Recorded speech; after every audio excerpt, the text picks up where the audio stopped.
So welcome to Session ELL 2021, the 10 o'clock session with Adam Kardos of AAS Press, an award-winning publisher of readers and games. And Adam is going to talk today about the very exciting Gamerize Dictionary. Adam, would you like me to take questions, leave time for Q&A at the end?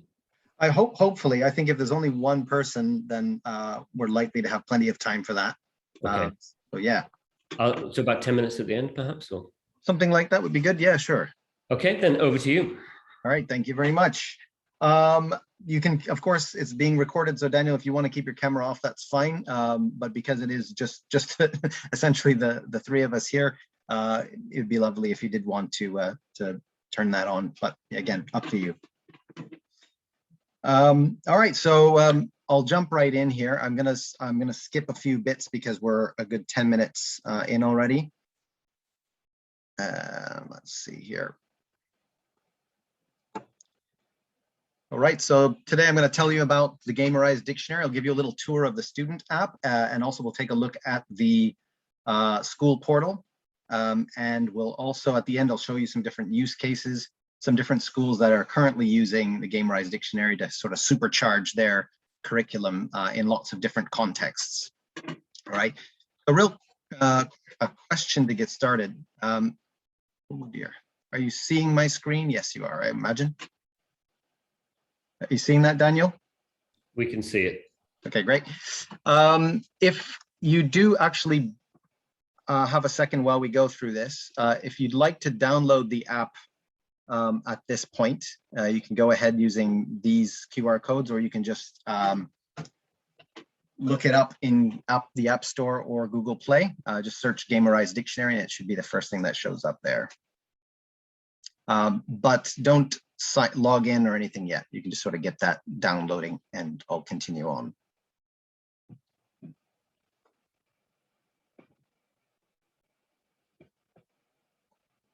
Okay. So I'll start off with a little question here. So in your opinion, do you think that English education for young learners in Japan needs to improve? Yes. Yes, okay. So there's a bit of, I mean, anything can be improved. So I think the obvious answer is a bit of a loaded question. Obviously, the answer does lend itself to a quick yes. And since there's only a couple of us there, we can look into reasons a little bit. What's the first thing that comes to mind? What do you think needs to get better? Curriculum. Okay. Anything more specific than that? Fluency. Fluency. Okay.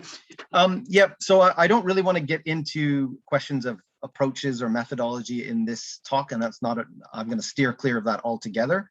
I want to look at how the Gamerize Dictionary can be used alongside a variety of different learning activities, English learning activities, and as having done lots of training and observation in different contexts in Japan, I've seen quite a lot of different approaches and techniques and stuff that tend to characterize the industry here. I'm just going to zip through a few of them to start. Teaching with songs, using flashcards, playing games with flashcards, extensive reading or just reading in general is something that's quite popular in Japan. Something that I call extensive worksheets, and this is something like Gakken or Kumon or Shichidashiki, these kinds of programs where students will just plow through lots of different worksheets. Phonics, obviously very influential and very popular in Japan. Using Japanese to explain words. I've observed classes at Ajuku before where 50 words were explained in Japanese one after the other and the students took notes. The explicit banning of Japanese in class, not using any at all or anywhere in between these two things. This one is quite divisive. People side on one side or the other when it comes to this one, but test prep, Aiken in particular is something that a lot of schools either really love or really, really hate, and thinking that it's a terrible thing to do with young learners.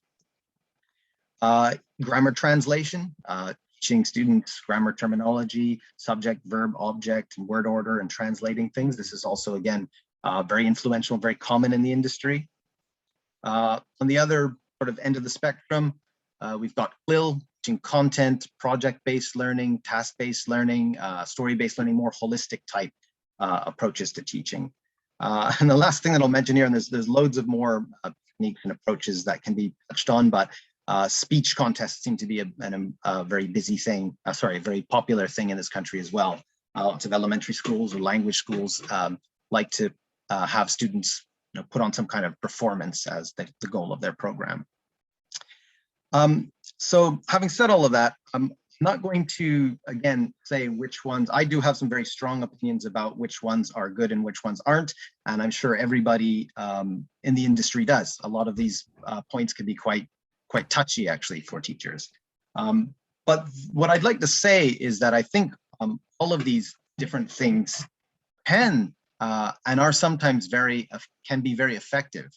I've met kids throughout my career, some that have done only Kumon or Gakken or something like that for 4 years, obsessively doing worksheets, and they've come out being quite fluent in English. And I've met kids that have gone to international schools, which generally speaking produces kids that have very high level English skills, and yet some of them slip through the cracks and they're not able to speak fluently. So I'm just saying that any of these approaches can be effective.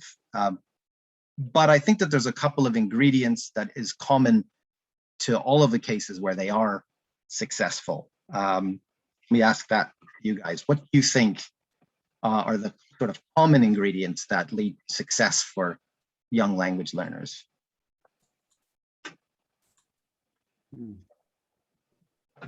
Engagement. Let me see, am I here? Yep. Probably like autonomy. Oh, that's a good one. Yeah, autonomy. That's a big one. I agree with that. It's how I learned my languages, actually. Okay. How does autonomy help you to learn your own languages? I mean, like, basically, I just focus on my own. It was basically because I myself am interested in learning the languages, right? So I think one thing is we have to be able to like spark that into the students, right? So that's the main thing, intrinsic motivation. Love it. Yeah, great words. Right. Yeah, so I think what both of you guys are talking about we can kind of group those a bit together. I think autonomy is a big part of the engagement and motivation puzzle. Yeah, and definitely, I think learner autonomy is something that can sometimes be left out. Interestingly enough, something like a work, I've mentioned Kumon a couple of times, but programs where they are doing lots of worksheets like that, often those do offer quite a bit of autonomy to students. Right. So that can be one reason why they do work in some cases, but not always. Cool. All right. Well, moving on. I think so. One of the two ingredients that I wanted to bring up here, you did mention, which is engagement or motivation. The first one that I want to jump on, though, for young learners in particular, there is nothing I think that's more important than time. Yeah. Several years ago, I did a teaching qualification in Vietnam, and I visited a school called ILA, and I was shocked that all of the students there, the kids, they could all just communicate and speak really naturally. And I thought, what's wrong with Japan? Why do the kids here why can't they talk? Why can't they use English like these? But I mean, it's just something that I think it doesn't take a lot to prove. We know that if you take a Japanese child and put them in a school in Canada for a year or two, they're going to come out with native-like pronunciation and communication skills. Vocabulary studies show will kind of lag behind for several more years, but you can't deny that time by itself is a big part of the puzzle. I agree. Thank you. Yeah, well, and I think in Japan now recently they've upped the time in elementary school for grades 5 and 6 to 2 hours a week. Yes. So I think that's kind of a nice step. Because go ahead. I'm teaching in Nishinomiya right now as an ALT, and cool. Yes, I realized that like this year I'm only teaching 5th and 6th graders as opposed to last year where I was teaching all across the board from 3 to 6. But that puts more focus into the classes that I do have with the 5th and 6th graders. Yeah, Yeah, definitely. I'm actually starting to see some differences in the types of, I run language schools as well. And over the years, particularly recently, I'm starting to find the base level of English is a little bit higher. Right. 2 hours a week is still not a tremendous amount of time. So in the schools that I visited in Vietnam, kids were generally spending 4 to 8 hours a week. At our language school, we also do have a Gakudo program and Saturday courses where our kids do spend eight hours a week studying English, and the results are just completely different. Well, I think. Right, so moving on a little bit, I have to go a bit quickly because we did lose a bit of time at the start here. So the other one, yeah, motivation and engagement. Obviously, this is key. So you can spend it all day, every day in an English environment, but if the brain is switched off, if you're not actually listening, then that isn't going to generate any kind of learning gains. right. Now, some things can really kill motivation and engagement, and some typical motivation and engagement killers are the material's too hard, it's at a level that's not accessible to the learners. Conversely, it's too easy, it's not at an optimal kind of level, it's a little bit boring for students. Lack of self-belief, this is a really big one, I believe, for young learners. They might see the kid next to them learning faster than them and feel a bit ashamed and lose their confidence. Or of course, the material might be too hard and they can also kind of have their confidence eroded by that as well. Or maybe we're like too, what should I call it? Maybe like the teacher could be doing too much corrections, right? And then like the student might lose confidence because of that. Yes, absolutely. Too much correction. I did like a presentation on this in the JOUT conference one time, actually. Cool. Yeah, that's something I've observed a lot as well is classes, especially in elementary schools, where the teacher starts saying, mistakes are okay, please make mistakes. But as soon as a student makes a mistake, they do some correction, right? It's like, that's what my Tanto actually did that one time, actually, like in the school, one of the schools that I teach at, right? Yeah. And he'll be like challenging, like, come on, guys, challenge yourselves. But then when the student says it wrong, it's like, no. I'm like, okay, right. yeah. Yeah, exactly. I mean, it's just when you're a teacher, it's like when you're a hammer, every problem starts to look like a nail. You think just correcting is the natural thing to do. Right. Okay, I'm going to truck on a little bit more here because I'm definitely going to run out of time. Sorry about that. No. I'm loving it. I love. It's really nice to have this much interaction. Actually, in this is a lot of fun. Yeah, just lack of intrinsic motivation. Something's not interesting. They don't see the point in it. It's not fun. Lack of support. When they run into trouble, there's no adult or friends that's there to kind of help them work through things. Or conversely, lack of autonomy, which Daniel mentioned before. Having a parent or a teacher there constantly telling you what to do and how to do it. This can be massively demotivating and ruin engagement altogether.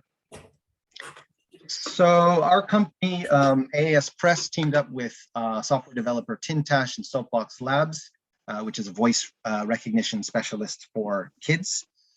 And we developed the Gamerize Dictionary, and which we think is a tool that can help increase time and engagement for young learners, regardless of what the context is. Time in terms of, and engagement in terms of what they can do outside of class, but also in that it can maximize and really help what students are doing in class at the same time. And we'll look a little bit more at that. So really quickly, I'm going to actually jump in and just show you guys the app and talk through that a bit. After that, we'll look at the teacher portal, and then we'll look at some cases of how it's being used in different contexts. Okie dokie, let's see, let me screen share this.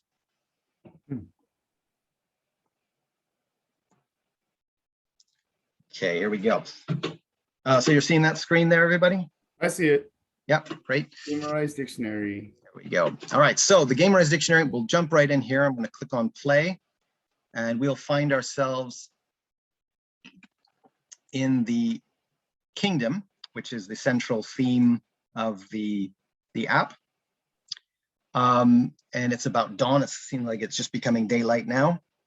So the purpose of this kingdom is there's several different reasons. One of them is that it gives meaning to points. So in the learning adventures or learning games, the students collect gold, and now they have a reason to use the gold, which is to build their kingdom. They can build different houses, food generating buildings, industry, and other support type buildings.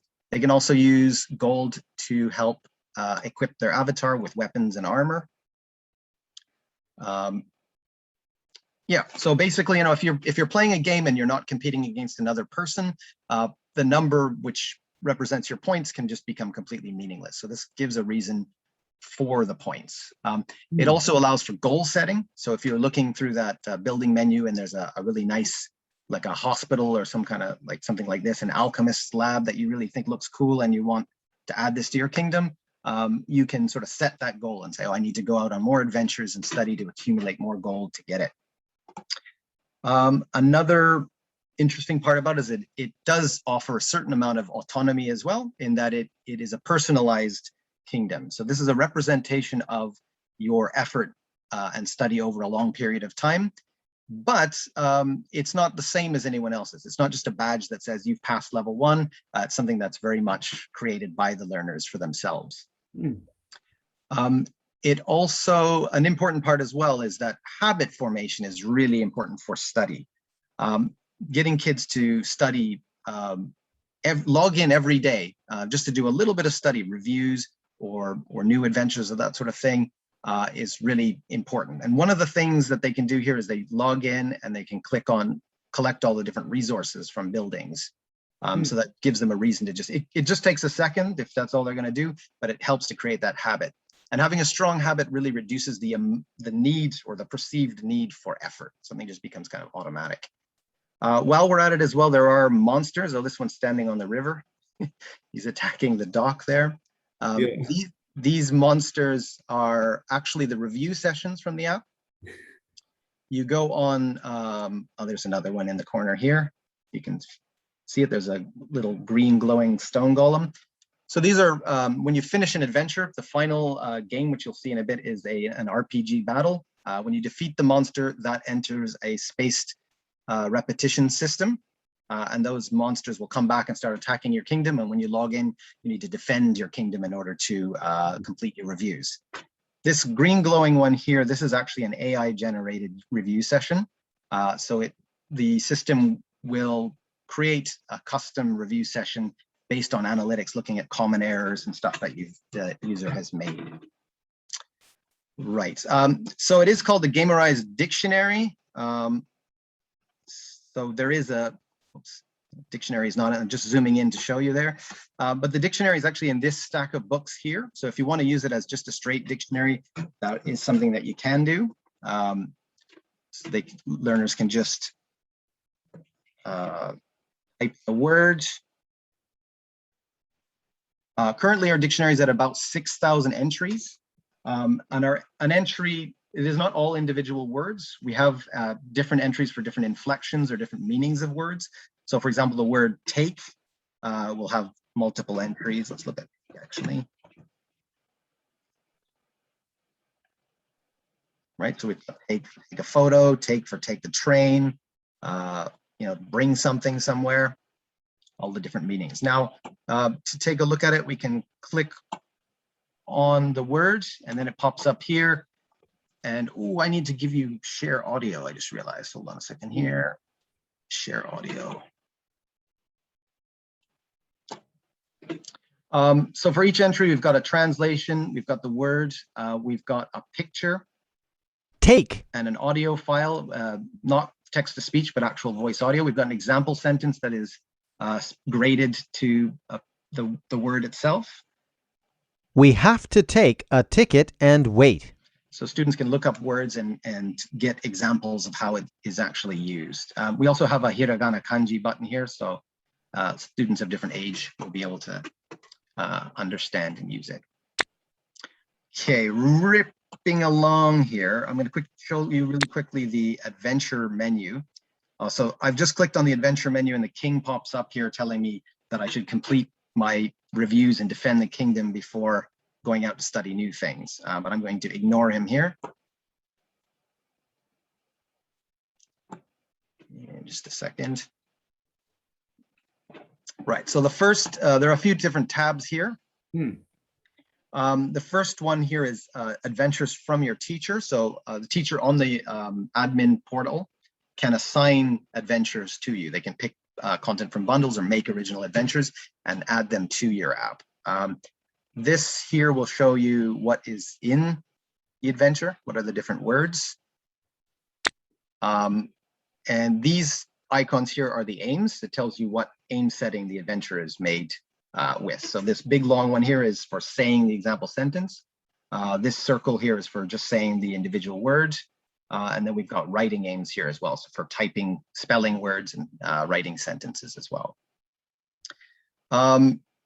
The next tab here are the content bundles. So we have lots of different ACAN sets or theme-based sets. And we'll be adding, in the next version of the app, this will be turned into a bookshelf. And we're actually licensing content from some big publishers such as Oxford University Press. So you'll start seeing some of the really well-known titles on the bookshelf as well. And all of them will just have word lists that are correlated with the different textbooks. The next one over here is, and I'm not going to go through this because it takes a bit of time, is for students to make their own adventures. So they can pick, if they're doing some reading and they come across new words, they can plug those into an adventure and then they can play the games with those so that they'll actually have a way of remembering or learning them. Real quick, let's take a look at an adventure. So this, when you click on an adventure, you appear on this adventure map. And the first thing kids should do is to check the camp. So when you click on the camp, you will appear, this is lagging a bit.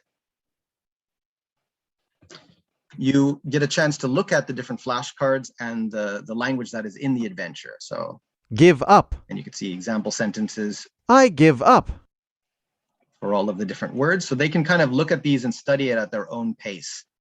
They can return to the camp at any time in the middle of an adventure if it's really fun to watch kids actually use this because they'll fail a game and then kind of go back and then have a reason to kind of try to remember it. They'll keep on going back to the camp and checking it and studying as they go through the games. So the different games, there's a sequence of 4. Currently, we only have 4 different types of games. The first 2 are receptive ones. Will pollute the oceans. Pollute the oceans. This. We have magic horns. We can clean the ocean. So these words are all correlated to a particular graded reader. So you might think the example sentences are a bit strange, but they're a specific kind of custom set for one of our AAS Press readers. There are translations on the cards, but if that's something you don't want, you can take that away. You can also switch this again, hiragana and kanji. So this is a very simple receptive game. The next game is again another receptive one. Ooh, not there. Let's go here. Don't be silly.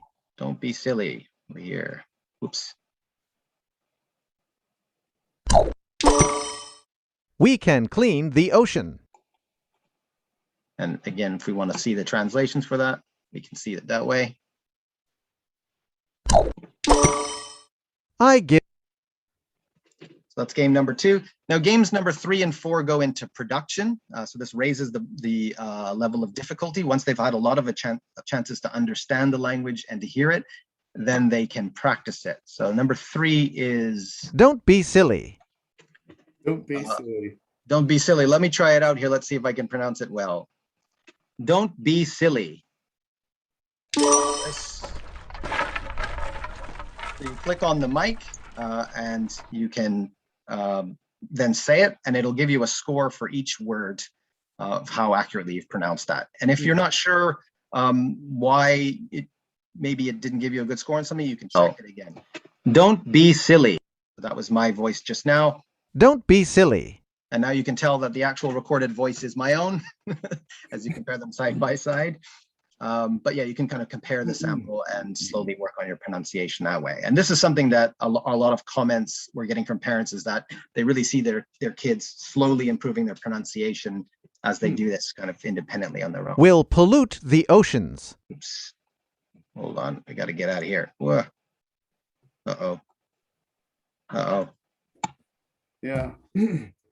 Reminds me of like those speaking activities like in Duolingo where like they test your pronunciation. Yeah, Yeah. I'm glad that you mentioned that one. Now, the voice recognition that we've used in this is something that's actually quite a bit more advanced than what's used in Duolingo. Yeah. This is specifically designed for non-native speaker children. So Right. voice recognition is terrible when it comes to kids' voices. Yeah. Yeah. It tends to really not respond or not get it, but this really works quickly and it gives really accurate feedback.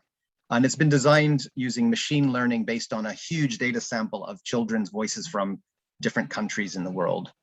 Oh, that's great. Yeah. Okay, I've actually kind of gotten stuck here. Oh, there we go.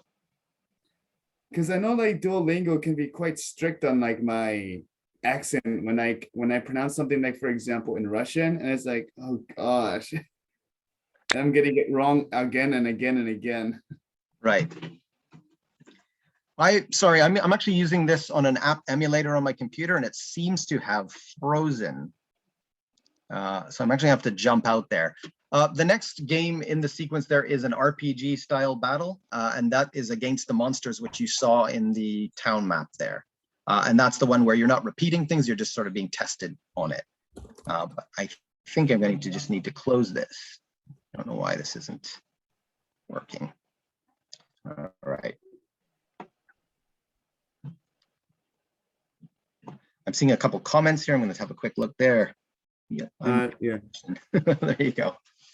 Okay, so I'm going to stop with that there. And I wanted to show you the admin portal. And I might do that at just a lightning pace because I don't know what you guys are planning to do right after this, but this is supposed to end in 10 minutes. But yes, let's have a quick look at the admin portal and I'll show you what you can do with that. After this, I think everybody should download the app and go and play. That's right. Yeah, that's very true. Very true. The easiest way to see what it does. Okay. Oof.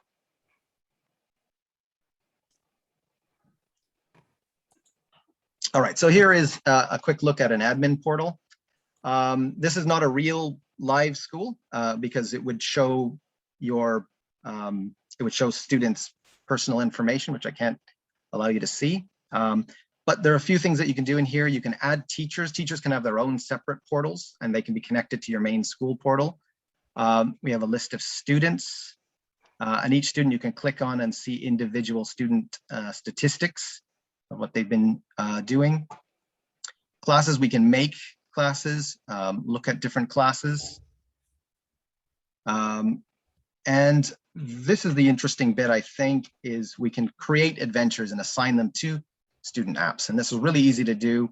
A lot of the feedback that we got in the development of this app was that things like Kahoot or whatever, where you can put your own content into it, just take a lot of time. And teachers find that this would just eat up all of their prep time and all of the time in their day, really. So we've tried to make it more streamlined, and that's why we went with this dictionary approach. So let's create an adventure. We'll click on Create Adventure, put a name. Let's say travel. Click an aim. So whether we want them to practice saying the word, saying the example sentence, writing the sentence, or writing the word. Let's go with saying the sentence. And then we click next. And then here we just need to search our words. So let's go with flight, holiday. A few different examples for holiday, souvenir.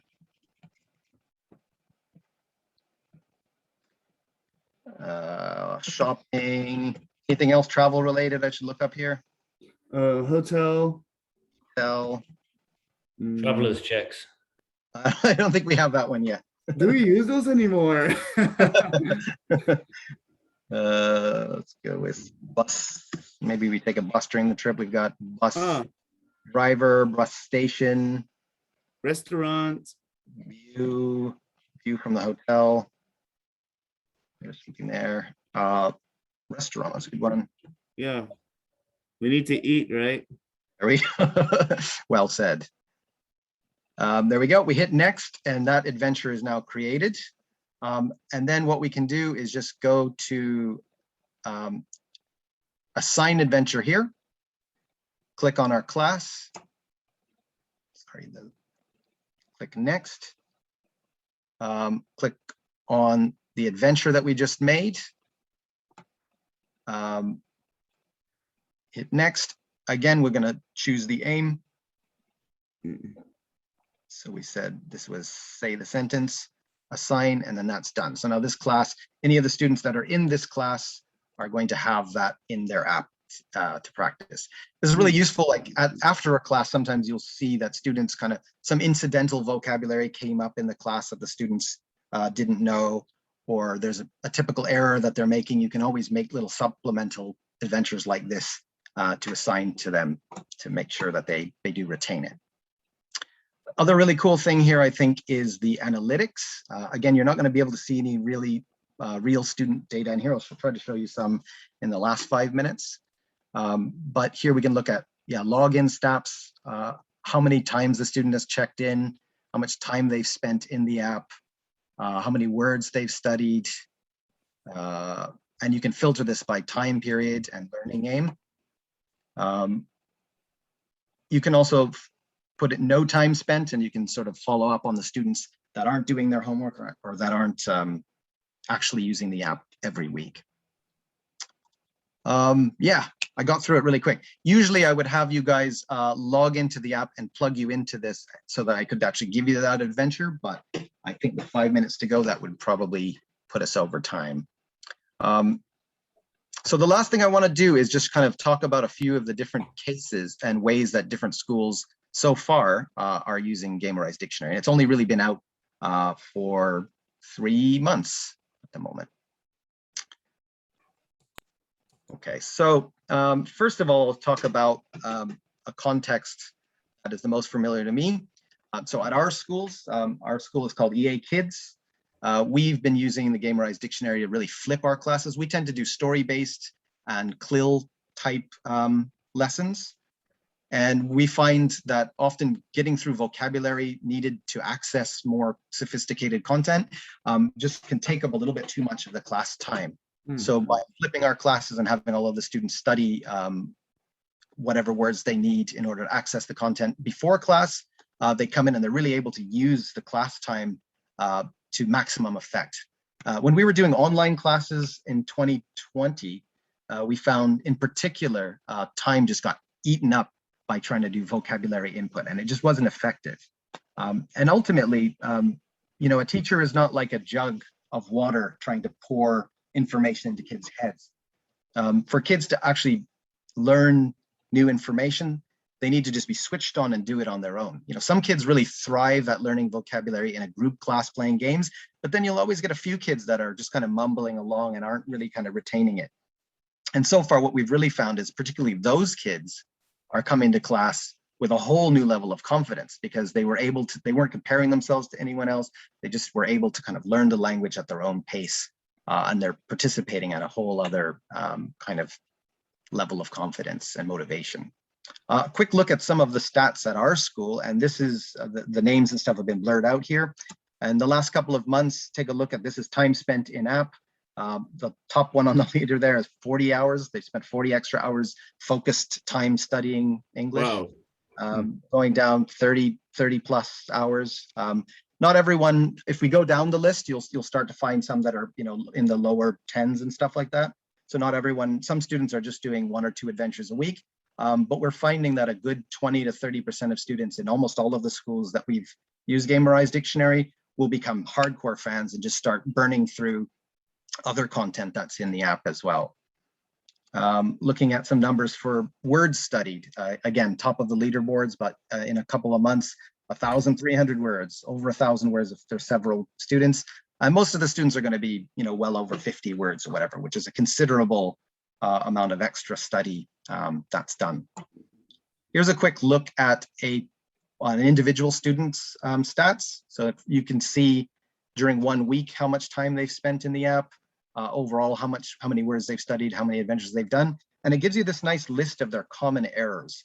And this is nice, something that you can check before class, and you can kind of focus your time on particular errors that sometimes you wouldn't even know are problem areas. It seems across the board, every school, kids are getting a high error count on the word melon. which you'd think most kids knew. But yeah, in fact, I think most kids think they know melon, but they're actually saying melon, which the voice recognition doesn't pick up on. So it's something that you could spend a little bit of extra time on class focused on that pronunciation of that word rather than, drilling a whole set of words that they might know. Okay, I had some comments from parents that I wanted to look at here, but I'm going to zip through to some other cases in the last couple of minutes. Hybridize Gakuen is a large elementary school. They've just started using Gamerize Dictionary in the past month. They've had negative results with assigning homework to students in the past. Some students did it, some didn't. And yeah, this is just not something that their school is allowing the teachers to do. Students have 2 periods a week of English. They do a combination of reading and content-based instruction. Vocabulary tends to be a bit of a hurdle for the content-based instruction. Also, the school administration wants their students to pass ACAN level 3 by grade 6, but they're not allowed to give homework, and they're not really given any extra time in class to do this. So they're using Gamerize Dictionary to pre-study vocabulary for the content-based classes, to support their reading activities, and also little by little the students are self-studying for ACAN. This is an interesting case and something that's a little bit more original. We did a ProgLab, which is a well-known programming and robotics school, did an event, a CLIL programming event with our school, again at Hybridize Gakuen. And it was a half day of programming in English. And the kids went on a treasure hunt to collect parts. They made animal robots, and also ultimately they made a tour of a robot animal zoo. And they needed language, obviously programming related vocabulary, and also phrases for solving problems and working together. So the way we use the Gamerize Dictionary for this is for 3 weeks before the actual event, students studied over 50 words and phrases, and then they came to the event actually able to speak and use English. And they were really engaged. They used English the whole day. And in fact, the president of ProgLab heard about this and he checked it out. And he was so impressed that they're actually running focus groups at their schools across the country now as well. One more really quick, Nico Kids English. This is one of the first schools to start a trial with us. They're a kids eikaiwa. They emphasize fun and making kids really love English. They use a popular textbook, New Finding Out by David Paul. And their kids generally study 1 hour a week. Now, the owner wanted to have a way to assess kids' progress without the pressure of tests. This is something that really kind of goes against their way of thinking. And they also wanted to accelerate their vocabulary learning. The average textbook for young learners that tends to be used in this market has about 200 words. And it's not really enough to kind of get kids where they need to go in terms of vocabulary learning. So they're using Gamerize Dictionary for extra vocabulary practice, for new finding out phonics and vocabulary, and also they're assigning lots of supplementary word lists. So the idea here is that it can make kids learn or help kids to learn the content in the class better, so that they're able to do more in class, and also supplement it, maybe help where there might be some lacks. You've popped in there, Simon. Does that mean you're going to cut me off? Yeah. Okay. I was going to suggest that we very quickly take Q&A, and also we can make these slides available. I know you haven't covered everything that you wanted to cover, but if you can make a PDF of the slides, we can make them available to attendees and others afterwards via the Session ELL website, which will give people time to review the parent comments. That sounds good. Yep. Example. I was almost at the end. I won't continue there. I did just have a little testimonial from parents and then a couple of case studies for test prep. So if you're interested in checking that out, you can look at the slides afterwards as well. That's great. Thank you very much, Adam. Does anybody have any questions? Please feel free to put your mic on and speak.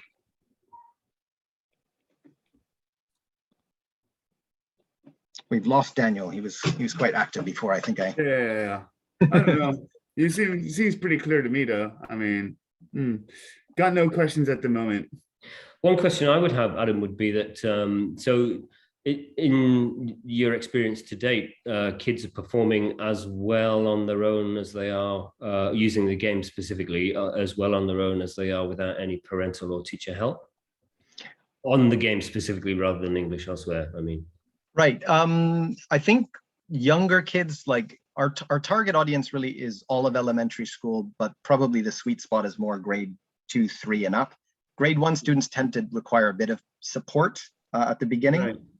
But they do quickly become very independent. We have had siblings of kids as young as 4 become able to use it independently as well. There's a couple little bits like using the mic button and stuff like that that tends to mess them up. But yeah, onboarding the students at an actual school tends to get the best results. Right. Having a teacher to kind of help them through it a bit. Okay. I'd just like to remind everybody that the social room is open, and Adam, if you'd like to go there, you can continue talking to people in the social room.